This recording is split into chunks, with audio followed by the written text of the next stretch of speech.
Hello, State of Tel Aviv subscribers. Big, exciting day today. In addition to dropping this podcast, we are also launching the State of Tel Aviv and Beyond YouTube channel. Yep.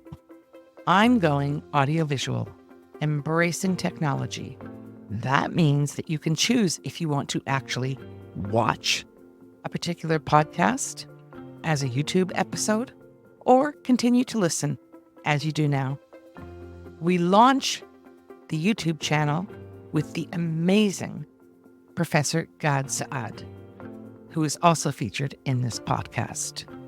He's an internationally acclaimed public intellectual, academic who has been at the forefront of pushing back against the tsunami of political correctness that has permeated every part of Western society: academia, education, sport, corporate life, media, everything.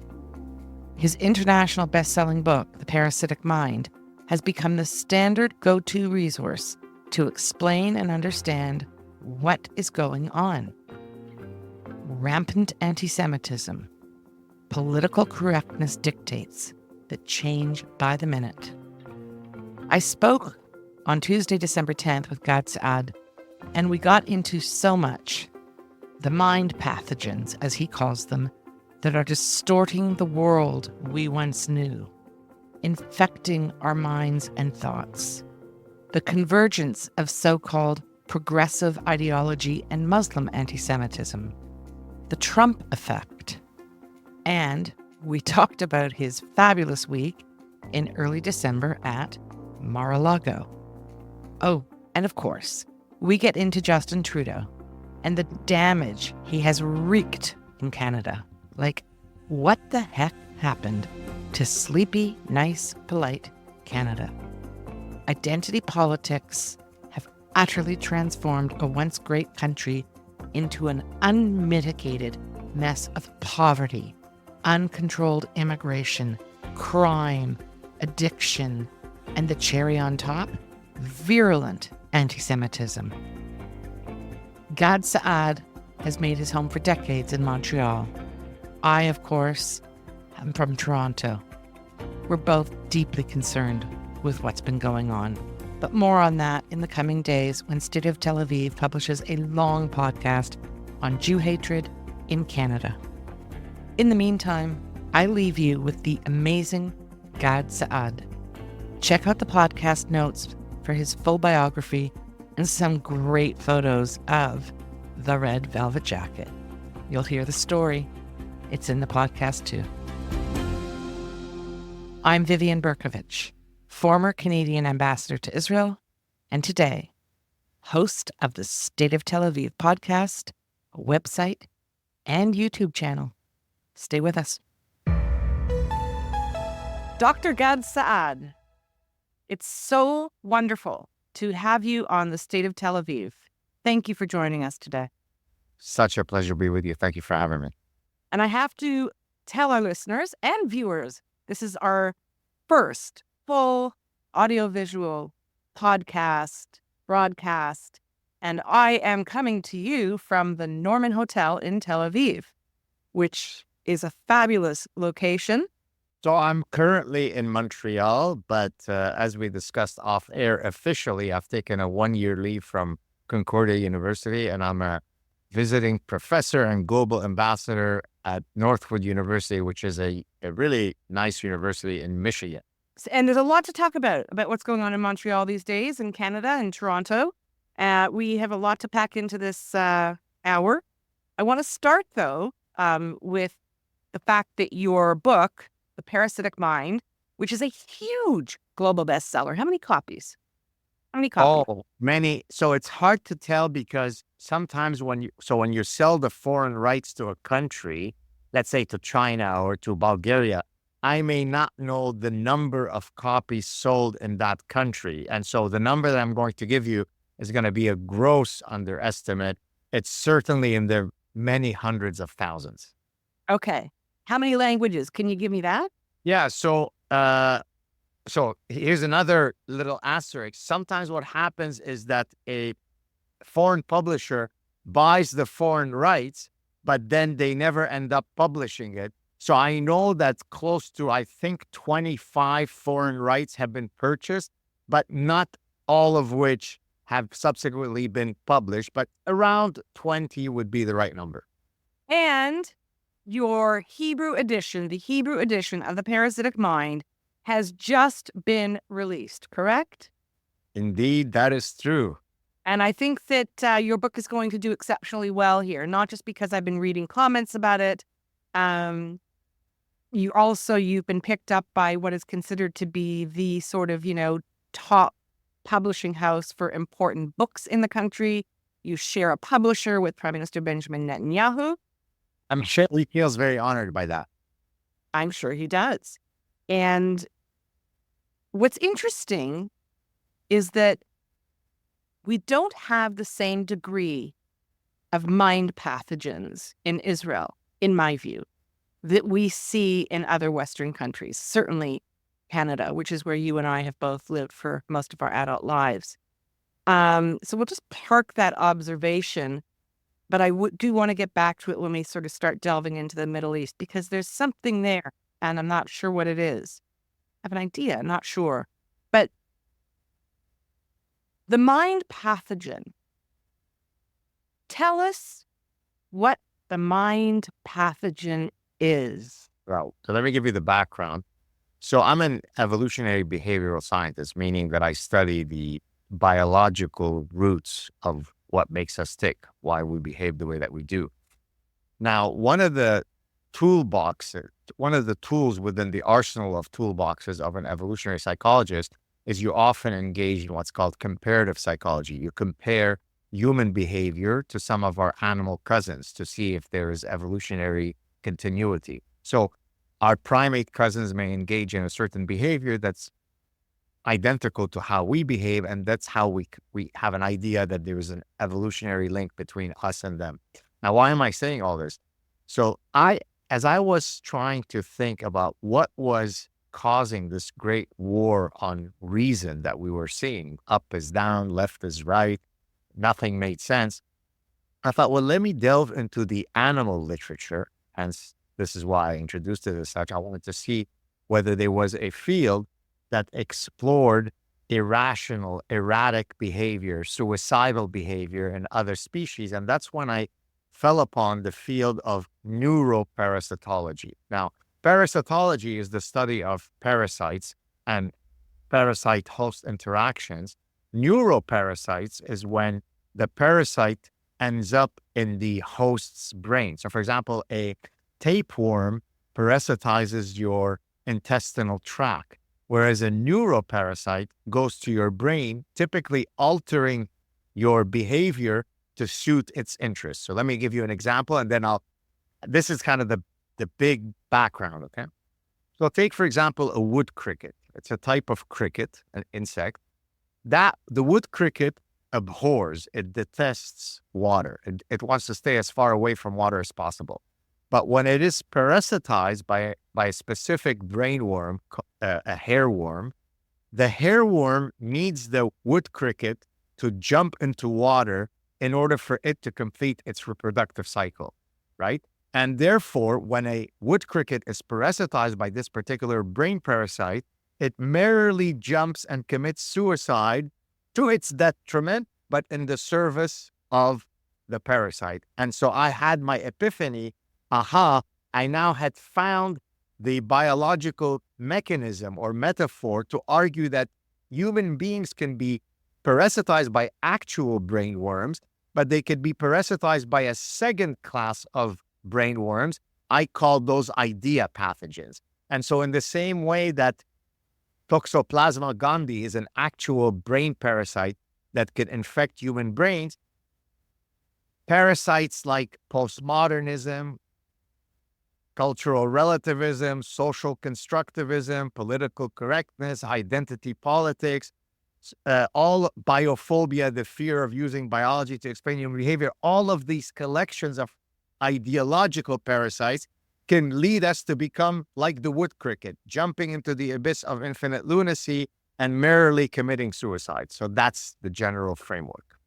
Except that the way in which you apply this pathogen idea, concept to human beings is metaphorical, correct? In the wood cricket, it's actually, there's a real biological thing that's going on. Exactly. So here, these are ideological mind pathogens. They're idea pathogens. But in a sense, I mean, by the way, I've had doctoral students and postdocs that approach me to actually study the neural mechanisms that result in all of the things that I'm talking about. So for example, can we do functional magnetic resonance imaging of brains of people who are either ideologically captured or those that have the inoculation against this type of thinking? So ultimately, everything that you do, all of your thinking is biological based, it's material based. But yes, to your point, you're right that I'm using it as a biological metaphor to explain the behavior. I'm just curious, though, that now that you've raised these doctoral students and postdocs, has anyone actually done that research? So with one of my graduate students, who regrettably has disappeared on me, as often happens with graduate students, I sought to empirically test several features in my book, The Parasitic Mind. So for example, and this may take us in a unique direction, one of the things that I talk about in the Parasitic Mind is actually something that comes from zoology. Am I able to use a spicy term, but that's actually from zoology on your show? Absolutely. Spice it up. Okay, so the formal term is kleptogamy, but the more colloquial term, albeit in the scientific literature, is called the sneaky fucker strategy. Now, and in a second, I'll explain how I apply it in the Parasitic Mind and how this particular doctoral student was going to empirically work on this project with me. So the sneaky fucker strategy is a strategy found in some species where you have two male phenotypes. One male is the prototypical male, dominant, big, intimidating. And the other male is actually not masculine looking and tries to pretend to look as though he is female and approach the dominant male so that dominant male can be tricked into thinking that sneaky fucker is actually a female, lets him through, and then he sneakily has sex with many of the females that the big male is protecting. So, and this happens in several species. Classically, it happens in some fish species. And so this became known in the 70s in the zoological literature, as I said, as the sneaky fucker strategy. Again, that shows you how studying other animal behavior can be very helpful in understanding things in the human context.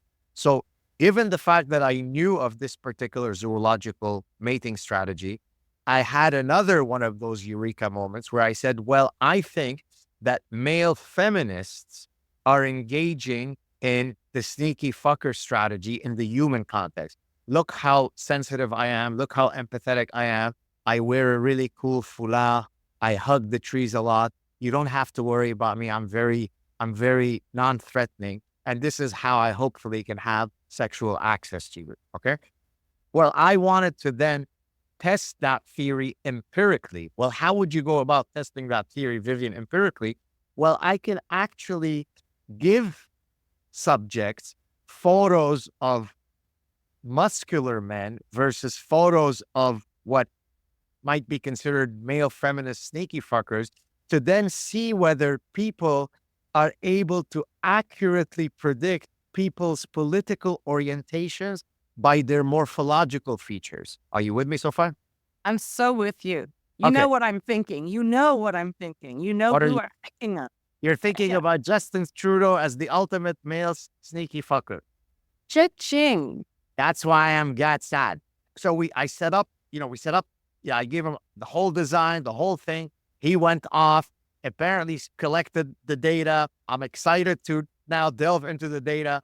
And as often happens with these graduate students, they disappear. Because this is a side note, when a graduate student is starting to work on a thesis with you, it's really the first time where in their educational career, they're not learning material that is presented to them passively, where they actually have to go out and generate the knowledge. Now, for many graduate students, they perform wonderfully well at that, whereas other students end up getting sucked into a black hole of which they never come out. That's why some doctoral students will take 7, 8, 10 years to finish a PhD, not because it was uniquely difficult. I mean, you should be able to finish a PhD in, 4 to 6 years, but they end up getting stuck and they never come out. And so, to answer your question in a very long-winded but hopefully interesting way, I have several empirical studies with graduate students that have thus far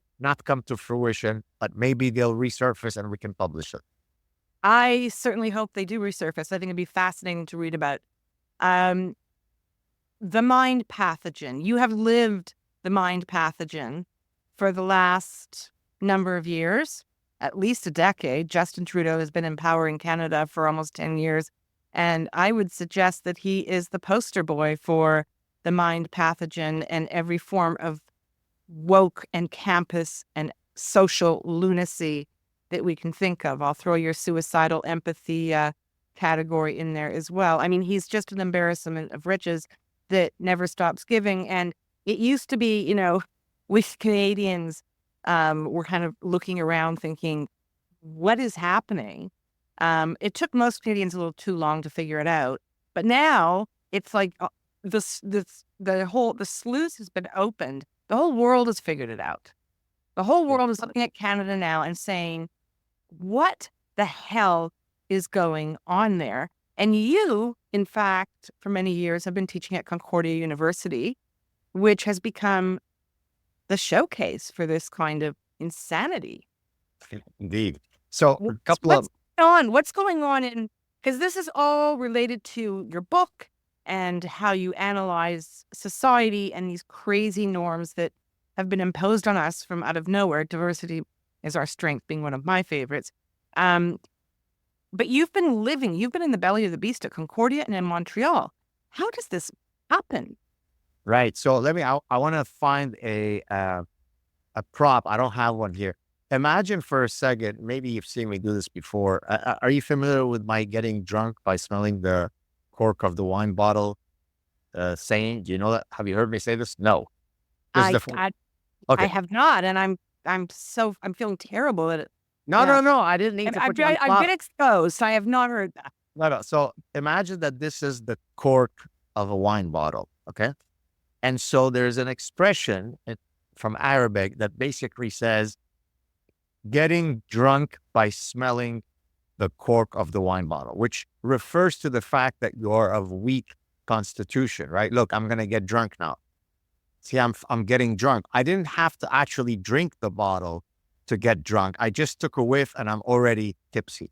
Now, I apply that mechanism to explain how people can be drunk by affective cues, by cosmetic cues, by peripheral cues. So what does that mean? Look now I can apply it to Justin Trudeau, but let's first apply it to the American context. Now I'm going to smell the cork of Barack Obama. He is tall. He has a mellifluous voice. Look, I'm getting drunk.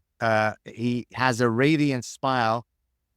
He speaks with the cadence of a Southern Baptist minister, even though every single syllable that he's ever uttered is a platitudinal sack of bullshit. But yet I am drunk by smelling the cosmetic cues. On the other hand, Donald Trump, he's cantankerous. He's an ogre. He's mean. He speaks in a brash and brazen way. So at no point did I say, I love Barack Obama for the following monetary policies or immigration policies or tax policies or domestic policies. That would be too much for me because I would have to engage in something called thinking. It's much better to simply get drunk by smelling the cork of the wine bottle. On the other hand, if people say they hate Donald Trump, they didn't say they hate Donald Trump for these substantive reasons. They only look at the cosmetic cues. Now, why is it so that the architecture of the human mind is so easily prone to succumb to getting drunk by smelling the cork of the wine bottle? Because in a world filled with computational complexity, I have to find a way to apply a heuristic, a shortcut to cut through the clutter. And so by using affective processing, emotional-based processing, it gets me to make a decision without having to do the hard effort of actually thinking. This is why I call human beings, they're cognitive misers, right? They're lazy in pursuing any sort of intellectual heavy lifting. Now, to come to your point about Justin Trudeau, he is the ultimate manifestation, as you exactly pointed out. I've been saying this for many years, that he is the epitome, the exemplar of every idea pathogen that I discussed in the Parasitic Mind. But to my point about the getting drunk by smelling the cork of the wine bottle, most of the Canadians who succumbed to Justin Trudeau, not once, not twice, but 3 times, it's because he's tall, he's young, he says complete nonsense, but it just seems like he's sweet. He's got nice hair. Now, I know it's become cliche to say this, but believe me, Vivian, and I know you know this, many of my middle-aged female colleagues, if you saw how they were reacting on my personal Facebook page, if it had been the other way around, had it been male colleagues reacting to a female politician that way, it would have been a #MeToo moment. But he was dreamy. He was so gorgeous. He was exciting. He was fun. Again, it never had anything to do with his policies, but he was exciting. And so that's what happened. People are easily manipulated by this nonsense. That's why politicians, when they go on the campaign, they hold the baby, right? Anybody with the most minimal intelligence would recognize that this is just a cosmetic hue. Look, I'm caring, I'm empathetic, I'm approachable, I'm paternalistic or mother instinct. It's nonsense. It's all cosmetic packaging. And regrettably, Canadians fell for it for the past 9 years. Did they ever? And I mean, as you're speaking, I'm thinking, you and I are similar kind of age and stage. We grew up in different parts of the world for a period of time, but in similar environments from when I understand you're in your teens. I didn't fall for it. I didn't fall for the Justin Trudeau, pathogens. In fact, I was repelled. I was repulsed by it from day one. And I look around in Canada, I look around in the United States at the way many Americans swooned over Barack Obama, and I ask, why? What changed? Because you're explaining how it happens, but what's happening now, and I would suggest for the last 10, 15 years, has been kind of, building this momentum, is very different from the way the world was in the 70s, in the 80s, even in the 90s.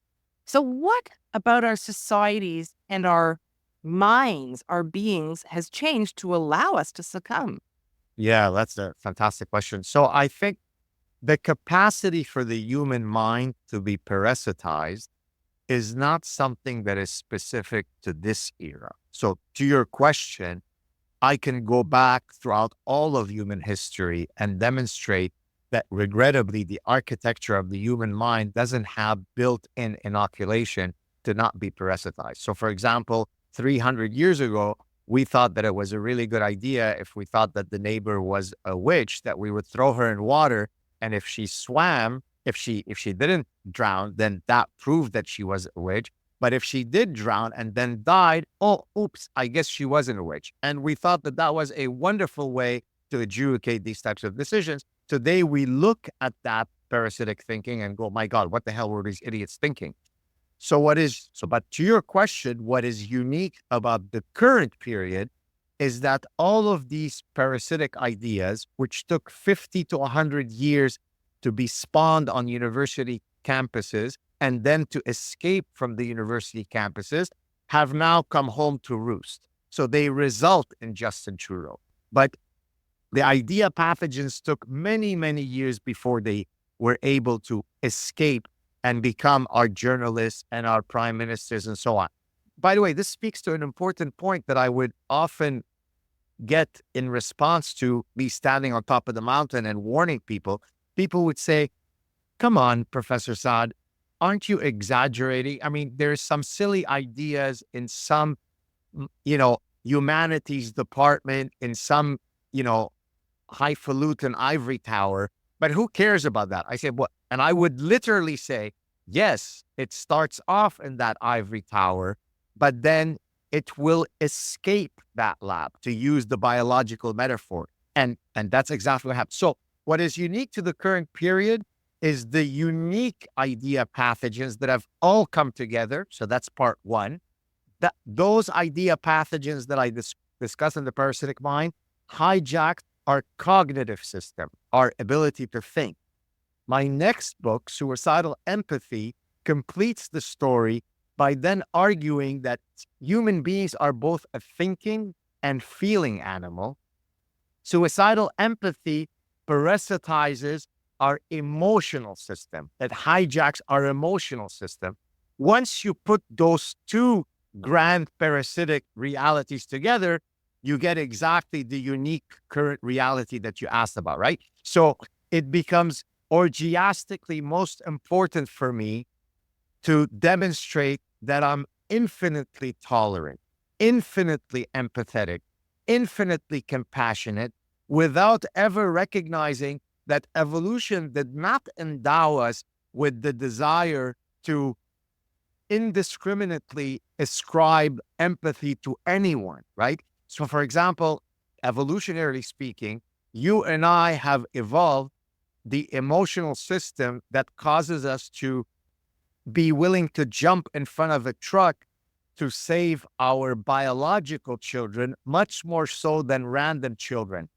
That doesn't mean that we wish for random children to be hurt, but we do strategically met out our investments, our risk-taking, in line with our evolutionary interests. But now imagine if there could be a parasite that removes that ability to discriminate. As a matter of fact, it creates a perverse form of empathy.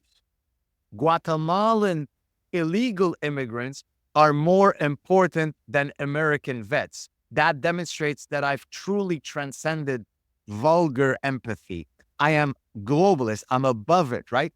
Recognizing that criminals have been victimized by society, and therefore, why should I punish them through the penal system? That would be doubly punishing them, is part of suicidal empathy. So put all that together, Vivian, and you get the unique realities that we're facing today. Okay, and speaking of unique realities that we're facing today, October 7th. So there was one world on October 6th, and then October 7th happened. By late afternoon in Toronto and Montreal, I was in Toronto on October 7, 2023. And by late afternoon, when Hamas was still savaging and slaughtering its way through Israel, there were celebrations, open celebrations on the streets of Montreal and Toronto. And we have seen in the ensuing 14 months the utter breakdown of both our cities. I'm from Toronto. You've spent much of your adult life in Montreal.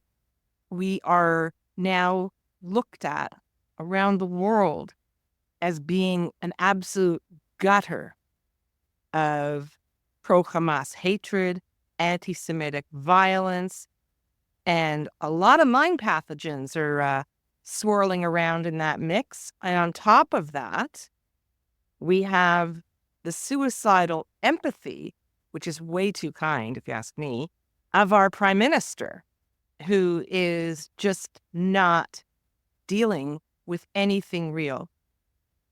Help unpack what has gone on in Canada since October 7th. And for our American and European listeners, Canada has become in many ways the petri dish for the world. We have become the laboratory. We have gone from being what seemed to be a civilized, tolerant, kind of nice place to live to a hellhole. Yes, so a lot to unpack there. So after October 7th, so, I've seen it all when it comes to Jew hatred. I come from Lebanon, right? So, I mean, we had to wear really good running shoes and run really fast so that our heads were not detached from the rest of our bodies. So few people have lived their Jewish identities more than my family and I have done so. And so I thought I had seen it all until post-October 7th, where then I faced a tsunami of Jew hatred that is difficult to comprehend. So you would think, so there's a lot to unpack here, so please bear with me as I try to cover it in different ways. So I always tell people that many phenomena can take one of three possible states of the world. So for example, if I am trying to lose weight, depending on the actions that I take in a given day, which food I eat, how much I move, only three things can happen to my weight at the end of that day. There isn't a fourth one. Either my weight goes up, either my weight stays exactly the same, or my weight goes down. There is no other state, yes? Well, after October 7th, if I were to ask any decent human being, so after this orgy of killing of 1,200 Jews, do you think that the world will see a rise in Jew hatred, no change in Jew hatred, or a decrease in Jew hatred? Many people would say, well, certainly there should be a decrease in Jew hatred because there might be some empathy and sympathy that is built to what just happened to Jewish people. To my surprise, and it takes a lot to surprise me as a student of human behavior, I was astonished to see that there was an orgiastic increase in Jew hatred that came from three sources. And I'm going to come in a second to Montreal and Canada. The three sources of Jew hatred that I was facing, but that could certainly be expanded to anyone else, there was the neo-Nazi type of Jew hatred. Jews won't replace us types. Okay. There was the academic progressive left Jew haters that have been inculcated, indoctrinated, brainwashed, parasitized by the Jews are colonizers, Palestinians are noble, peaceful, kind people. And you learn that in every single course you take, not just at Concordia, but also at my alma mater, Cornell, and my other alma mater, McGill, and at York, where you're, and everywhere else, there is a particular narrative. So that then also creates built-in Jew hatred. And then the third source is Islamic sources of Jew hatred, which of course I'm intimately familiar with. So now we come to Montreal, specifically in Canada and in general. If you let in, as part of your very suicidally empathetic immigration policy, hundreds of thousands, if not millions of people who we know based on scientific quantitative surveys, that if you ask people that stem from those societies, what are your views of Jews? Now, let me step back. If I told you that 10% of surveyed people from those countries have endemic Jew hatred in their heart, 10% would be a very problematic number. You'd be like, what, 1 out of 10 hates Jews? That's wow, that's bad. What if I told you that the Pew Survey organization, nonpartisan, very well-respected, did such a study in 2010, and that's only one set of data. I could cite you many others, whereby 95 to 99% of surveyed people from those societies had very negative views of Jews. Again, to your listeners, 10% would be a huge problem. It's 95 to 99. Now, does it take a fancy evolutionary psychologist and professor for 31 years to put it all together to say, if you let in 3 million people into your society that stem from such cultures, what do you think is going to happen to Jew hatred in the host society? Is Jew hatred going to go up, stay the same, or go down? So now people are shaking their heads and saying, where is this Jew hatred coming from? If only there was a way for us to know. Well, if I eat French fries 17 times a day and I sit on the couch all day for a month, I should probably not be surprised that I have an increase in weight. It shouldn't take a fancy professor to tell you what's going to be the trajectory of my weight. That's what happened to Montreal, because in Montreal, and by the way, I recently got a lot of hatred coming at me from French Canadians because they didn't like that I wrote in a New York Post article which I just published a week and a half ago about the unique reality of anti-Semitism in Montreal, I said, well, the Quebec government has decided that the number one most important thing to do to protect the society is to protect the French language. In the service of pursuing that goal, if we let in hundreds of thousands of people who will eventually decapitate you, as long as prior to the decapitations we say bonjour, then the decapitation is really not that bad, because ultimately the decapitation happened in French, so we protected the society. Of course, people got very upset at that. Usually people get very upset when you tell the truth. And so I suddenly became the lightning rod of the guy who hates French Canadians. Meanwhile, I'm fully Francophone. I speak fluent French, but apparently I'm the enemy of Quebec, not the people who wish to destroy the secularism of Quebec. That's what parasitic thinking is. That's what Montreal has become. We have, though, since October 7th, one element, which is the imported and virulent Muslim anti-Semitism in Canada. Not just in Canada, of course, we see it in many Western European countries. It's just we've imported the problem more recently in Canada than has Europe. We could have learned from Europe's mistakes. And in fact, even Angela Merkel, who famously brought in about 1 million Muslim migrants, asylum seekers, refugees, has conceded in recent months that perhaps she went a little too far with that one. But it's all a bit late now, isn't it? But one of the things that we saw after October 7th is, in addition to the Muslim anti-Semitism, which no one even wants to acknowledge exists in Canada and in many parts of Western Europe, they're all trying to, and if you dare raise it, you hate Muslims, right? You're an Islamophobe when you call out, as you say, the obvious. But there is also this weird combustion, this convergence of so-called progressive, woke, leftist ideology. In my view, there's absolutely nothing progressive about them, but, they're fascists. And you have these Muslim and various Muslims and Muslim groups and Muslim sympathizers kind of joining forces with these people who, all have pink hair and multiple piercings. Well, most of them do anyhow. They have nothing in common in terms of their base ideologies and how they look at the world and how they move in the world. But they have come together on their hatred of Jews. Yes. So, again, several ways I can go with this. Number one, they both share a deep hatred of the West.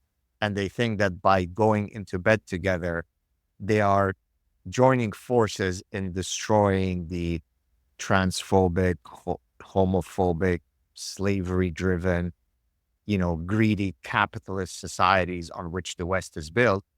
Of course, the pink-haired people don't realize that once the other folks that they're going to bed with come to power, then they will face what I call a very effective, the Queers for Palestine. There's a very effective gravity-based conversion therapy program in Gaza to cure you of your queerness. It's gravity-based, so it really works well. It's a 100% effective strategy. But again, because they are parasitized, because they are ideologically captured, they're unable to, close the circle of that mechanism. But the reality is that, well, look, there's a book by, I don't know if you know him. Actually, I think he's from York. Jamie Glazoff. You'll be happy that I might have mentioned him. He wrote a book, I think about 10, 15 years ago. I think he got his PhD at maybe York. I could be misspeaking. He's a historian, I think, by training. He wrote a book called United in Hate. To your point, the pink-haired people and the Muslims are joining forces, to destroy the capitalist West. So that's one element.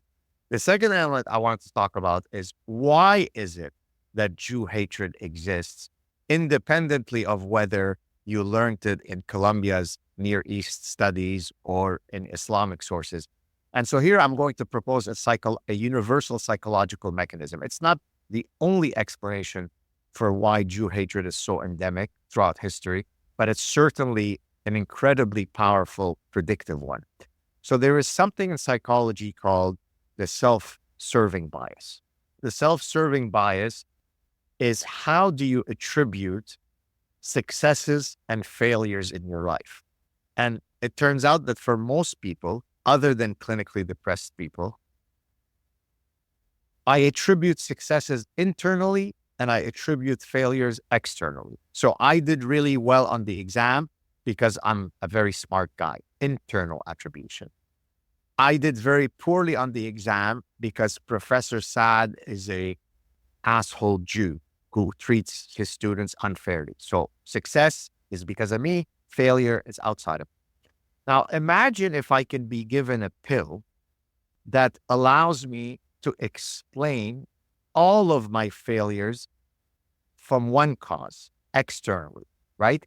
So if my wife cheated on me and I'm in Lebanon, that's because the Jews are the creators of pornography. And it must have been that my wife saw some pornographic thing that put this libidinal thought in her mind, and that's why she cheated on me. Turns out that I have diabetes, it's because the Jews who are pretty much controlling all pharmaceutical industries, and they're all the famous physicians, are not allowing the cure to be distributed because the Jews are greedy and they want to keep the money. This is what I call the 6 degrees of Jews. For any calamity in 6 or fewer causal steps, can you link it and blame the Jew for it? So imagine if now, throughout history, whenever something bad happens in my society, either at the individual level or the societal level, I can blame the Jew. But the next question might be, but why the Jew, Gad? Why should we use the Jew as the explicative mechanism for why I failed? Well, here I'm going to borrow a term from a friend of mine who's been on my show. She's a professor of Yale in law, and actually the mentor of J.D. Vance, who is the incoming vice president of the United States, Amy Chua. She talks about market dominant minorities, right? So that when they are and I mean, I've talked about that, although I didn't use that term. Thomas Sowell has talked about that. So it's not a new concept, but the mechanism is that you often have disproportionate power in a host society being controlled by a very, very small minority.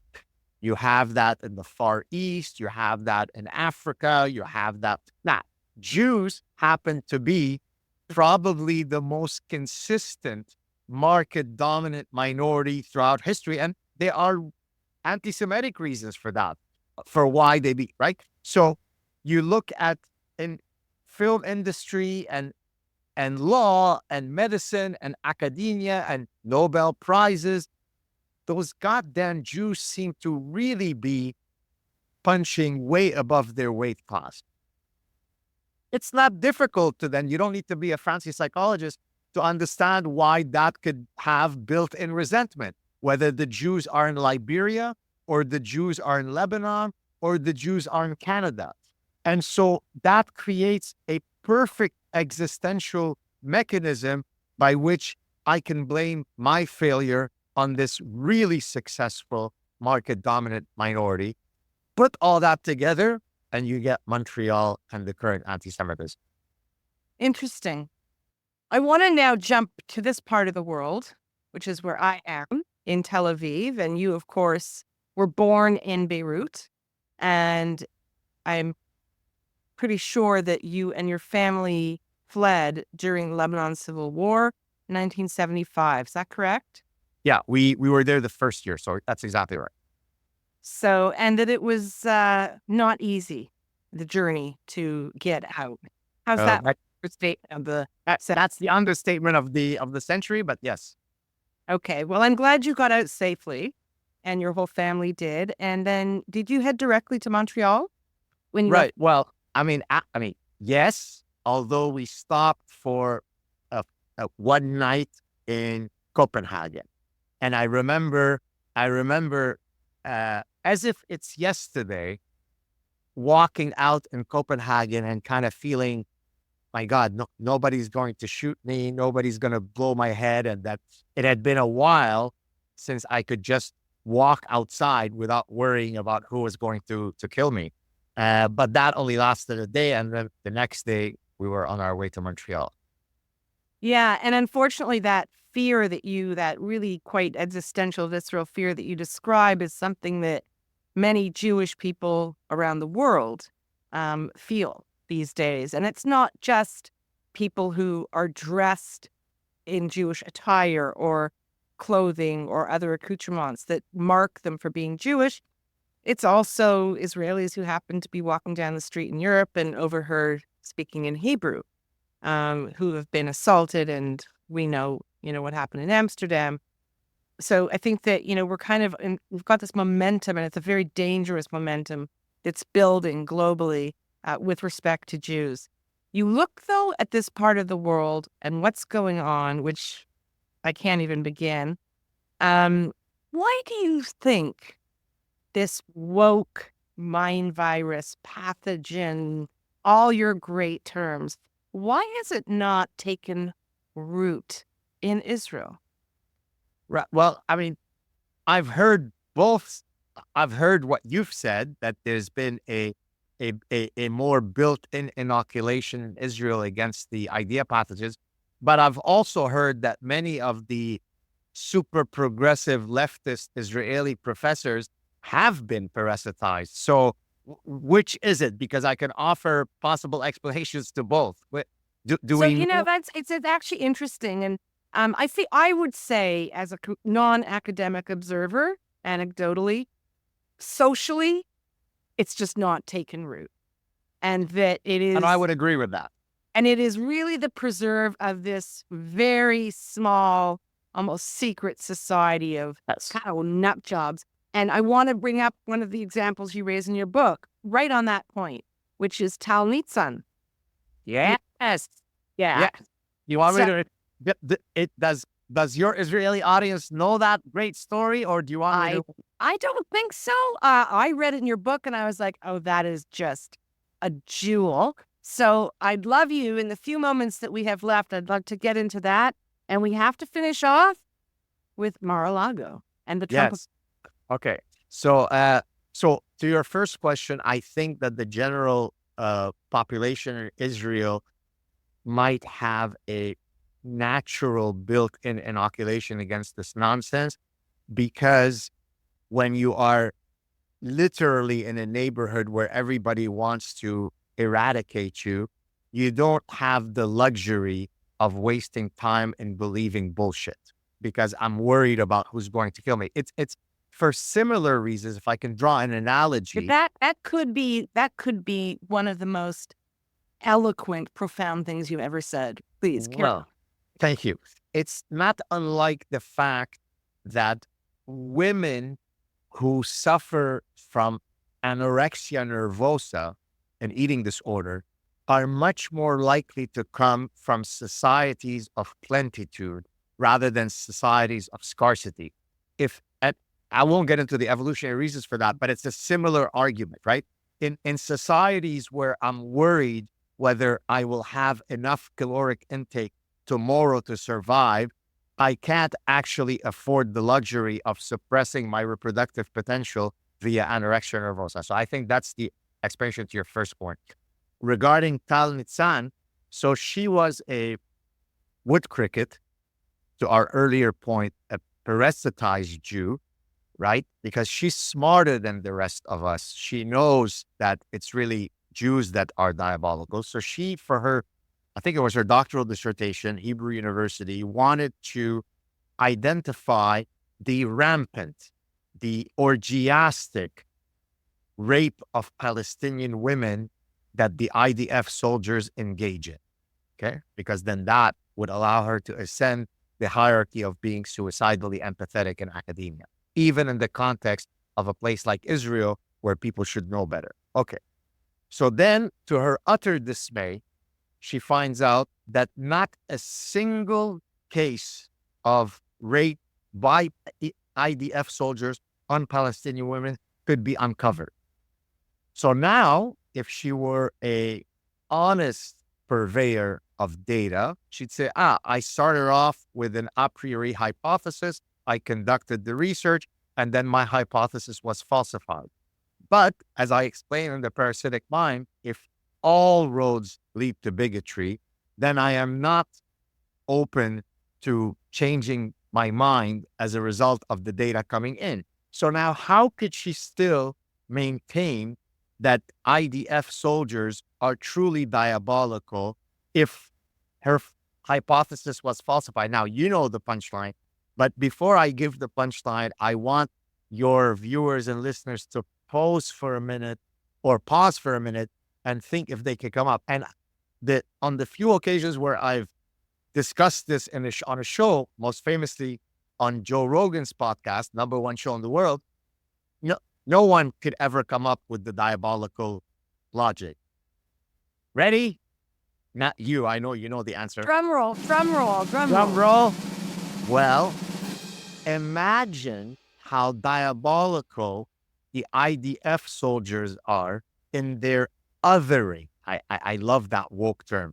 They are so othering the Palestinian women. They view them with such contempt as subhumans that they're not even worthy of being raped.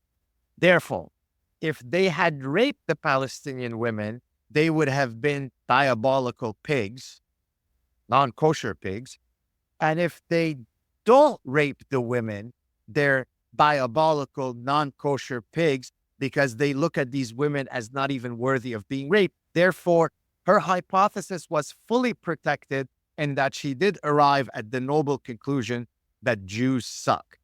Well, that's what a parasitized wood cricket does. It jumps into the water, merely committing suicide in the service of the ideological rapture that she's been parasitized with.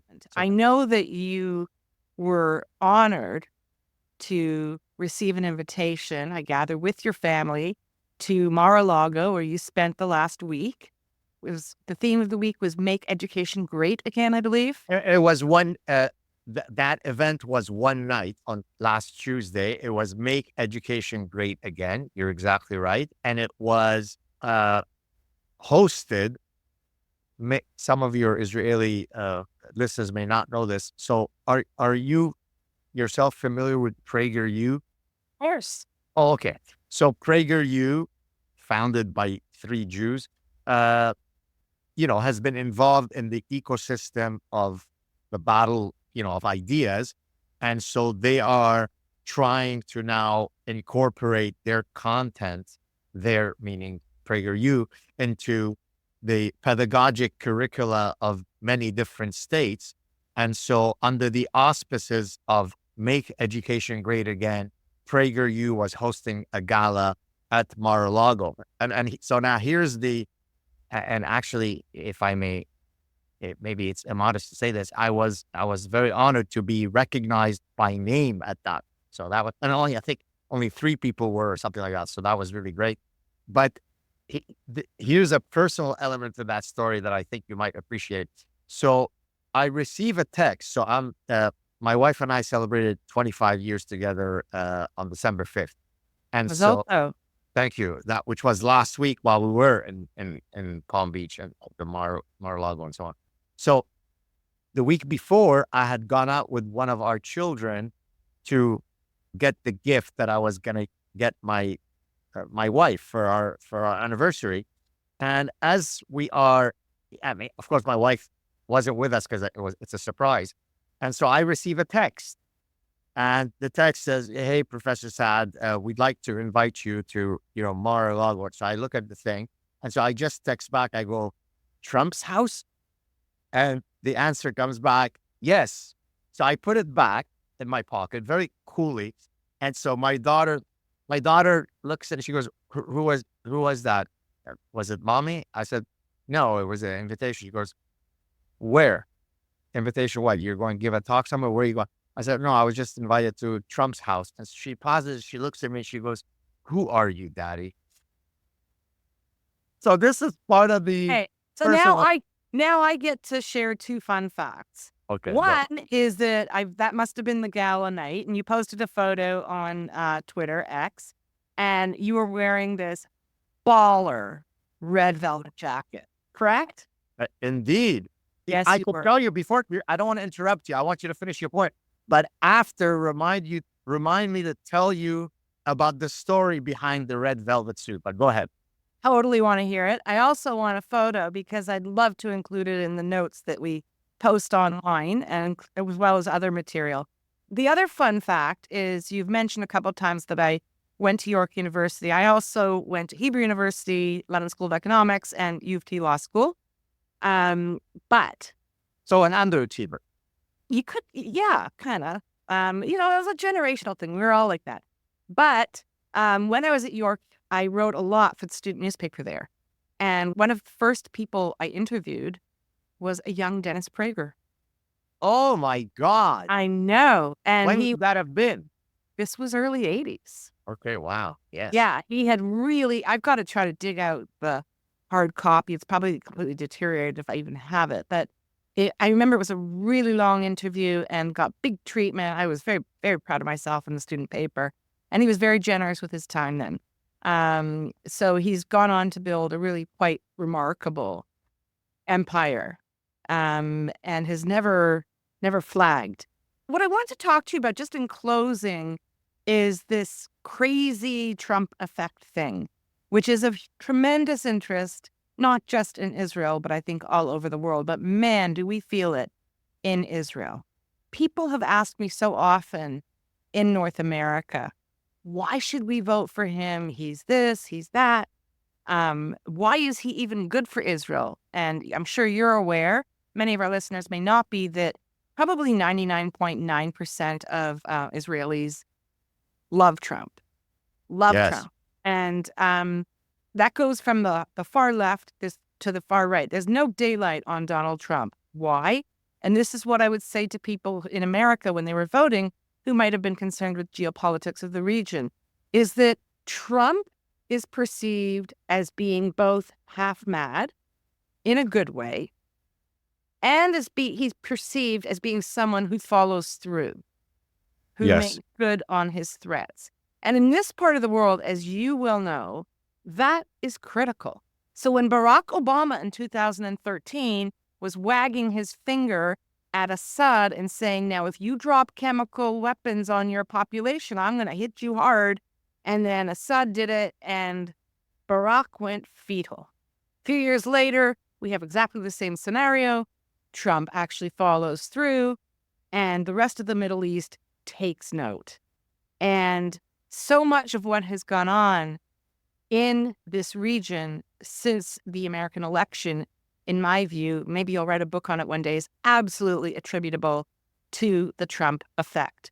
Iran, as you recall, backed down from their threat to slam Israel and hard. They said, you know what?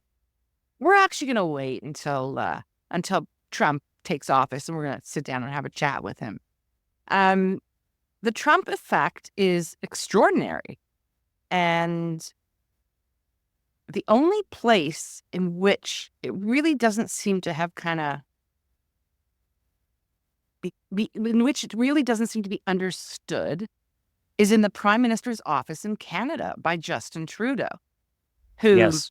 but we'll put him to the side. I'd love you to share, what was the vibe? What was the mood like? That has got to be one of the hottest tickets in the world right now, to be invited to Mar-a-Lago with your family and to interact with these people who are going to do their best to rid us of these mind pathogens, these destructive trends, and restore some sense of what I would call order and sanity to this world. Yes. Great question. So I think there are two elements to the Trump effect as relating to Jews, but we could decouple it from the Jewish thing. As relating to Israel and Jews in general, there's an element whereby he is a honey badger, So for those of you who don't know, let me explain it because it's in chapter 8 of the Parasitic Mind. I implore people to activate their inner honey badger. Now, what that means, the reason why I chose that, again, in this case, comparison with an animal, is because the honey badger has repeatedly been ranked as the fiercest and most ferocious animal in the animal kingdom, which there are a lot of fierce animals. So for it to be king of the hill means that it has to be pretty daunting guy to cross. It's the size of a small to medium sized dog. So it's not its size, but it's its attitude. So that's 6 adult lions. And I say 6 because there's footage where you see one honey badger being approached and attacked by 6 adult lions in Africa. They back down. How is that possible? Because it is absolutely insanely ferocious and fierce. Part of it is just signaling, but part of it is it comes through to your point, to your earlier point, right? And therefore, we've evolved the mechanisms to say, is it worth my while to actually test this thing? Or let me go elsewhere and find another prey because this guy seems insane and I don't want to mess with him, right? And so when I implore people to activate their inner honey badger, I'm not saying be physically violent. What I'm saying is, if you have a set of beliefs that you can clearly articulate that are foundational to your principles, you have to be a honey badger and defend them. Don't recoil. Don't suck your thumb. Don't be a castrated fool. Don't be lobotomized. Fight, right? Or as Trump said, fight, fight, fight, right? So I think that one factor that it resonate with Trump is that he is a honey badger. Second factor is he is authentic to a fault. I recently did a clip on my channel where I said, what do Elon Musk, Joe Rogan, and Donald Trump have in common? And my answer was authenticity, right? I've gotten to know Elon quite well. I've spent some time with him. The richest guy in the history of the world is just an authentic guy. You get to his house, we hug it out, we have a 4-hour chat. Nothing could be lovelier. Zero pretense, just authentic. Trump is authentic. At times to a fault, right? Where he doesn't modulate what he says. He's not diplomatic, but he's authentic. Joe Rogan, who's a personal friend, I've been on his show many times, is authentic. He doesn't modulate. He doesn't equivocate. He's not Justin Trudeau. He's not Barack Obama. He's not nearly all of the Western leaders that have destroyed the West over the past 20 plus years. And so that's part of the Trump magic. As relating specifically to Jews, I think that he is very Judeophilic, whether it be by the fact that his son-in-law is Jewish and therefore his daughter converted to Judaism and so on. So he has the reflex of being very pro-Israel, right? The Abraham Accords, the moving the embassy to Jerusalem and all that. So for all of these reasons, Israelis get it and say he's great. Now, to answer your question of how was the mood at Mar-a-Lago, it's as if people were floating on a clouds of positivity. Now, you may say, well, that's obvious. You're at Mar-a-Lago. It's Trump's that he just won. But it was more than that. It was that everyone had been weighed down existentially by endless woke parasitic stuff. Now, some of us didn't care. I spoke my mind no matter what. But for most people, they were afraid. Am I allowed to say that men don't menstruate? Can I say that men don't bear children? Is it okay to be against affirmative action? So for all sorts of reasons, people were very, very weighed down. And suddenly this savior comes along. And so it was this Caligula party at Mar-a-Lago. I mean, without all the obscenity. I don't mean Caligula and that's, I just mean. Oh, that's too bad. I was ready with a whole new line of questioning. No, none of that. I was like, wait, I waited an hour for that? No, it was really, everybody was happy, joyful. And it's not just because they were at Mar-a-Lago, it's because they were just pleased to have a sense of normalcy return. Everybody at that Mar-a-Lago exactly could answer the question, what is a woman? Which the most recent justice of the U.S. Supreme Court was unable to do. So that kind of gives you a sense of the mood. And now do you want me to answer, or not answer, but to tell you the story about the red velvet suit? I can't sleep tonight if you don't tell me the story. All right, here it goes. Now, First, I want to hear the story. The story of the red velvet suit. Dr. Gad Sa'ad, please. All right, here we go. So one of the I'm filled with gratitude at the types of people I get to meet, yourself included, that otherwise I would never have had the chance for our lives to intersect were it not that I was, so much in the public eye. So I can't remember which show it was. I was on some show where I said that I've always had a fantasy that I would have this beautiful home, invite my closest friends, and to their surprise, I would go up on a podium and state the following: ladies and gentlemen, the Stylistics. Now, for those of you who don't know, the Stylistics are an old soul group that's part of a type of musical genre called the Philly sound. I've gotten to know the lead singer of the Stylistics. This guy was singing in my ear when I didn't even know English. I didn't speak English. We subsequently became friends through the magic of all these connections. And as I told this fantasy, I said, and of course, when I go up to introduce them, I would have to be wearing the red velvet suit. And that's it. That was the story. Fast forward a year or two later, I can't remember exactly when it was, a very, very highbrow, bespoke, tailor custom-made company out of Toronto, I think, reaches out to me and says, "We are huge fans of yours. We know about your velvet suit story. We would like to come to Montreal, measure you, and build you that suit." And so that red velvet suit stems from that company in an incredible act of kindness and generosity. And I won't even mention how much it would cost were it not a gift. And so that red velvet suit came as a result of those folks coming to Montreal and dressing me that way. Amazing. So now I just have to ask before we wrap, are there red velvet pants? No, so it's a red velvet suit with jacket. Jacket, excuse me, with a white thing with a black bow tie and black pants. But now here's the part. Thank you, because I was starting to see red velvet pants and it wasn't going. No, it's not. Okay. And all right. When you open the jacket, the lining of the jacket, they said we can do whatever you want with the inside lining that captures anything you want.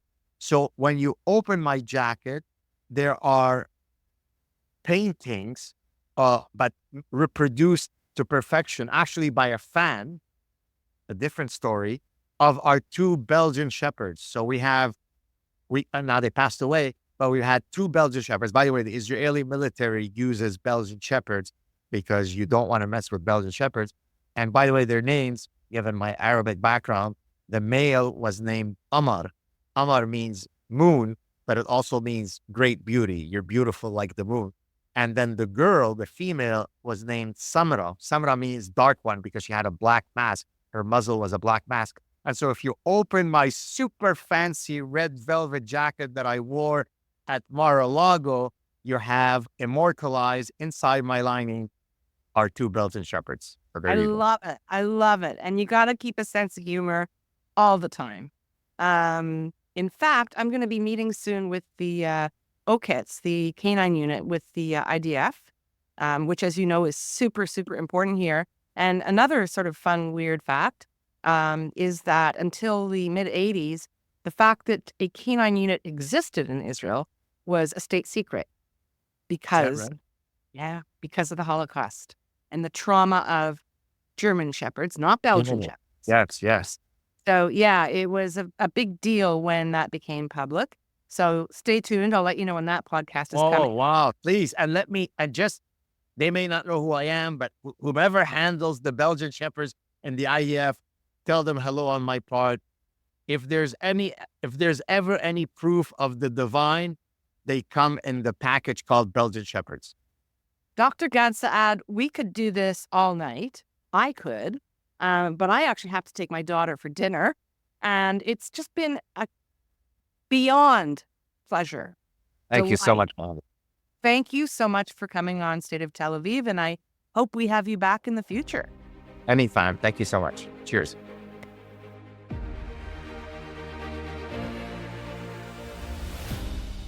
We love hearing from you, so please comment on our website, stateoftelaviv.com, or send us a note to hello@stateoftelaviv.com. On behalf of the State of Tel Aviv core team, Jan Szabo, our creative, graphic, visual, and marketing man, Amir White, producer and editor extraordinaire, sound guy, who is also impressively patient with me and my boomer tech deficiencies, and our social media manager who pitches in on everything, Maya Naftalin. Thanks to the team. Thanks to you for being here. We'll be back soon.